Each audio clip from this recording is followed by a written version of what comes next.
Hello, I'm the Media Wiz, because when our forum wasn't enough, welcome back to the summer of gaming. This game sucks. Can we just leave it there?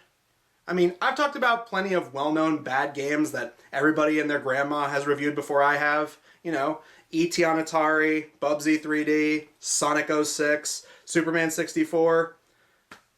Do we really have to talk about this one? Do we? Do we really have to spend time talking about this? No. We're not cutting out early. Gotta get into the thick of the crap. Let's just get this over with. It'll be like pulling off a Band-Aid. Rascal on PlayStation 1. Last time we saw a game that was trying way too hard to be cool from the 1990s, and now we're looking at another game that was trying way too hard to be cool from the 1990s. Except this time, you have 3D graphics! That's right, we're jumping from the 16-bit era of the early 90s to the early days of 3D animation on the PlayStation 1 in the late 90s. Released in 1998, Rascal was developed by Traveler's Tale long before they were a household name. Before they were known for a lot of Disney tie-in games, they had to start somewhere, and this is apparently where they started. The game was also published by Psygnosis, a company that made a lot of games throughout the late 80s and early 2000s, until they ultimately came to a standstill in 2005. As of 2021, Sony has renewed their logo and use of their name, but haven't had any active developers since 2012. Upon the game's release, it was decimated by critics and gamers alike, many criticizing the game's camera mechanics, graphics, controls, plot, and enemies, which were apparently developed by Jim Henson's Creature Workshop. But hey, it was the late 90s. Just like Radical Rex, the game cover had a kid wearing sunglasses and a backwards cap holding some kind of ray gun, so it was more than likely gonna sell, right? While Bubsy 3D is often cited as the worst game on the PlayStation 1, this game is not too far behind, people either saying it's a close second, or even next in line to inherit the throne. So, let's see what everybody's talking about when they talk about how horrible this game is. This is Rascal on PlayStation 1.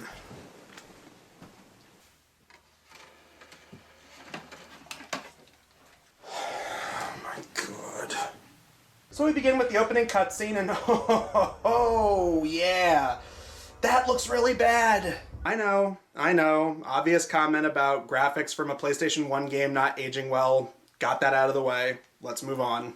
We begin with Rascal's father, who is a scientist developing a time machine, being captured by an evil god of time known as Chronon, because he wants his time travel technology. As Rascal walks in on them, he accidentally activates the machine, which makes them both disappear into the bowels of time.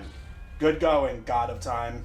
After being chased by these little alien guys, Rascal, who looks less like a kid and more like a 30-year-old who refused to let go of the 90s, is armed with his little ray gun thingy, and we get the title screen. Okay, wonky 3D graphics aside, this doesn't look that bad. It's kind of cute. They have a bunch of toys all throughout his room representing the enemies you'll be facing throughout the game. That's a nice touch. As like many other PlayStation games at the time, you can jump into whatever stage you want, get as far as you want, and you can even leave the stages whenever you please instead of having to beat each stage linearly. Gasp. Could there possibly be positive things to talk about with a game that's allegedly hailed as the worst game on the PlayStation 1? Well, keep in mind, this is before we actually get into the gameplay proper. While it is pretty cool that you can explore the house before jumping into the levels properly, it's here where it gets very apparent what's going to come with these controls. For you see, this game has tank controls. The forward button on the D-pad makes you go straight, while the left and right steer the character. Some games on the PlayStation have these and work to those games' benefit because the camera mechanics in those games actually worked with the tank controls. This game, on the other hand, has an awful camera that is constantly moving around and actively feels like it's working against you rather than with you. Alright, enough dilly-dallying, let's get into the stages proper. This game has 6 levels, each broken up into 3 separate areas, meant to represent the past, present, and future. First level up takes place in medieval times in this old castle. This is often the stage that most game reviewers seem to talk about before ultimately giving up on this game. And how could that possibly be? I mean, is the first stage of this game really that bad? Yes. In each level, the objective is to collect 4 pieces of this golden hourglass, some pieces hidden throughout the stage, and others coming from beating enemies a certain way. You also collect keys that open up hidden doors that lead to different areas throughout each level. As for this level specifically, you start by wandering through this sewer cavern before you have to jump across swinging platforms over a pit of lava. You're definitely going to have to be on your toes for this one because the platforms are so slippery, your ass is going to be falling off and landing in lava most of the time. Although you will get the occasional glitch where it feels like you barely land on a platform and yet you somehow don't fall and just kind of float in air long enough to eventually land on the swing right in front of you. This is another key example of how bad the camera is, since it's often positioned in an awkward way. And after you make your way across, you're given more caverns to explore. Halfway through the level, you end up in this room with this big, goofy-looking dragon. You defeat the foul beast, not by hitting him in the belly, which is right there for you to hit, but rather hitting his wings, head, limbs, and pretty much everything else. All the while jumping around in circles to make these hits. At first I assumed this was some kind of boss level, but surprisingly, this is optional. Yeah, you don't even have to do this to progress throughout the level. But oh, before I forget, you want to know what the ray gun does, the thing that you're supposed to protect yourself with throughout the whole game? It shoots bubbles.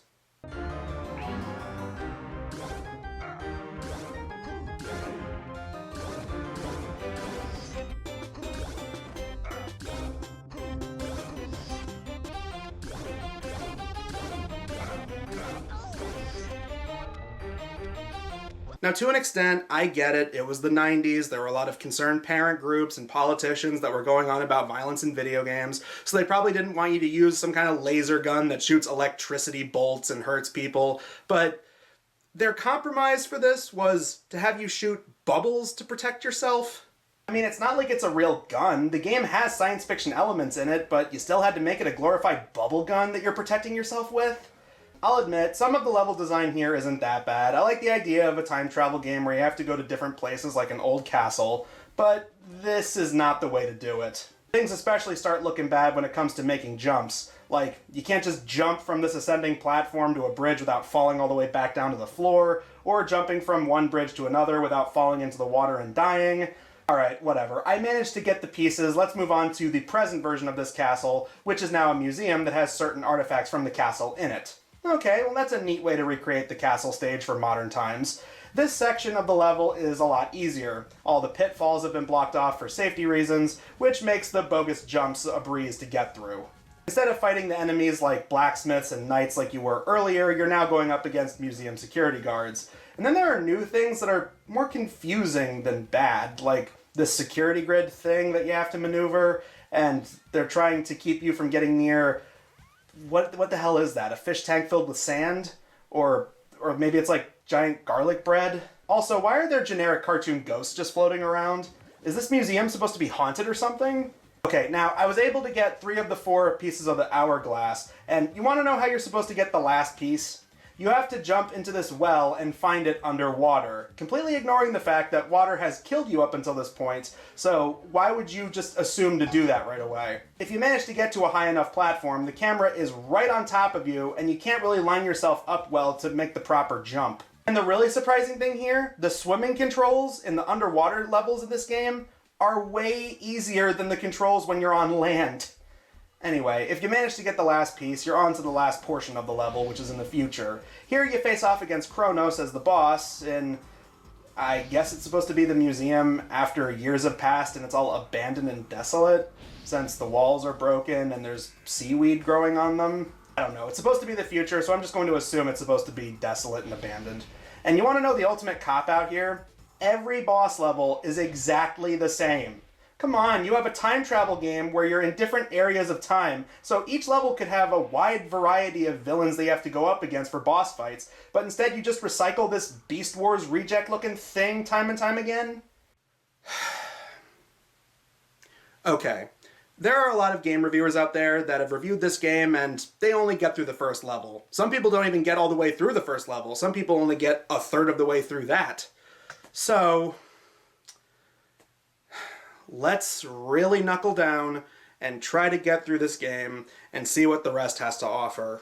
Another level has you running around an ancient temple, facing off against natives with big floral masks and spears, and even though you're supposed to go through curtains instead of doors in this stage, they still add the door creaking sound effect for some reason. Something different here is the obligatory skating segment. It's kind of fun, you know, when you're not getting hit by boulders or glitching through obstacles. Come to think of it, if there was any level of this game that had the most glitching, it was definitely this one. Going through walls, falling through the floor when there are no pitfalls in front of you. Seriously, this is Superman 64 levels of busted game design. Thankfully, it doesn't matter how many times you get injured because this level is also very generous with how many extra lives are laid out that you can collect. You beat this part of the level by going up this waterfall thing, which, yes, is as difficult as it sounds. Alright, that level wasn't very good. It was debatably worse than level 1. So, let's try another level and see what that has to offer. I'm gonna be honest, I barely finished a lot of these levels the first time I tried playing this game. I was ready to give up after 2 levels, but I really didn't want to let this game beat me, especially after the last few games I reviewed didn't end with me getting that far. As for some of the other levels, you go to Atlantis, there's a jungle level, a pirate ship level, a western level, which is honestly the best level in the whole game. I'll say this, it's a lot more fun than some of the other levels this game has had. I also like how the present day version of the western level is a movie studio where you have some creative enemies you have to go up against, like fake dinosaurs and gangster movie actors. If only the rest of the game had this kind of creativity and energy. You know what? I'm just so ready to have this game over with. We already know what's going to happen. Rascal's going to save his dad, they're going to defeat Kronos, they're going to go back to their time, and just show the ending cutscene so we can get this over with.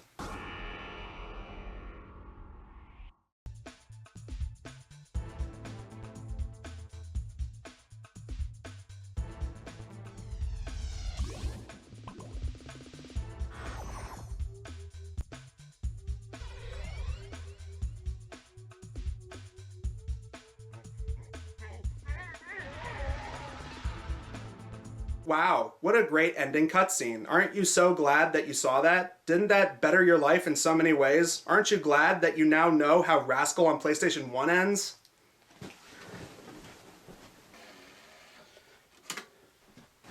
So, that was Rascal for PlayStation 1, and honestly, this game isn't as bad as a lot of people have said it is.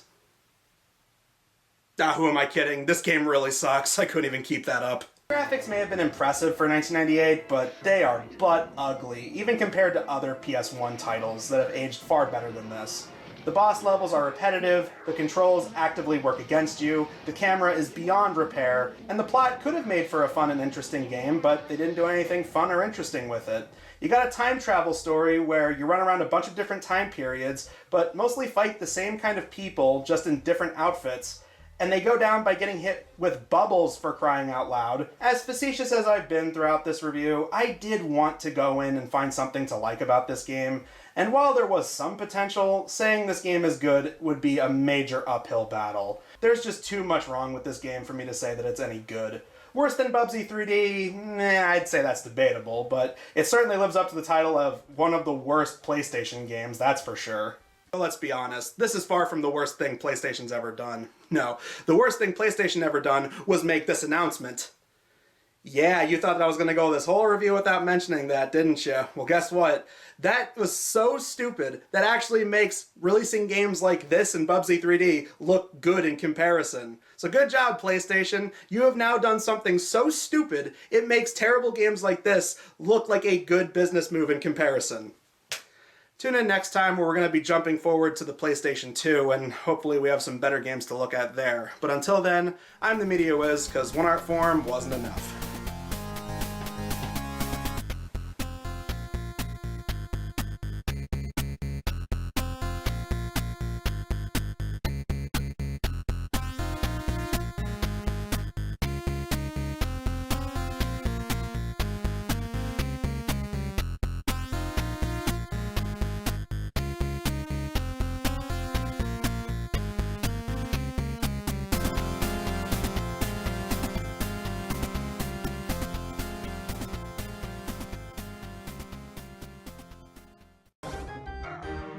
Do you like bubbles?